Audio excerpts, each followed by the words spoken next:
இப்போது cross piece join பண்ண போகிறோம். இந்த மாதிரி ஒரு கூர்மையான பாயிண்ட் இந்த பக்கமும் இதுக்கு ஆப்போசிட்டில் இந்த பெரிய பாயிண்ட்டு வச்சுட்டு இப்படி அடிக்கணும். நம்ம பார்க்கும்போதே உங்களுக்கு வித்தியாசம் தெரியும்.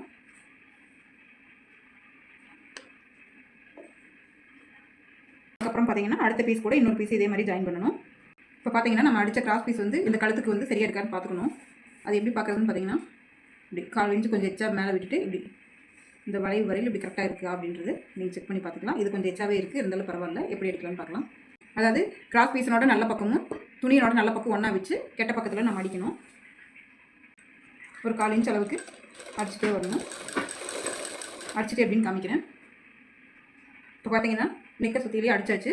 அடுத்தது என்ன அப்படின்னு பார்த்தீங்கன்னா இந்த வளைவான உள்ள பாகத்துக்கெல்லாம் இப்படி லைட்டாக அந்த வந்து சிசர் கட் கொடுக்கணும். தையலுக்கு உள்ளதாக கொடுக்கணும், தையலுக்கு வெளியே போகிற மாதிரி கொடுத்துடக்கூடாது.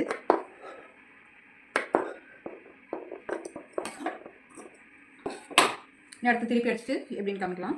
இப்போ பார்த்தீங்க அப்படின்னா இப்படி இது அடித்தாச்சு. இது அப்படியே லைட்டாக இப்படி மடித்து இப்படி வச்சு அடிச்சிடணும். அடிச்சுட்டு காமிக்கிறேன் நான் எப்படின்னு. இப்போ இது சின்னதாக ஒரு மடிப்பு மடித்து இது இப்படி கரெக்டாக அந்த தையல் அளவுக்கு இப்படி வர மாதிரி அடிக்கணும். இப்போ பார்த்தீங்கன்னா இந்த நெக் வந்து இப்போ அடிச்சு முடிச்சாச்சு. அடுத்த வீடியோவில் ஃப்ரண்ட் நெக் எப்படி அடிக்கலாம் அப்படிங்கிறத நான் காமிக்கிறேன். இப்படி எக்ஸ்ட்ரா இருக்கிறதெல்லாம் இப்படி நம்ம கட் பண்ணி விட்டுலாம். அடுத்த வீடியோவில் பார்க்கலாம்.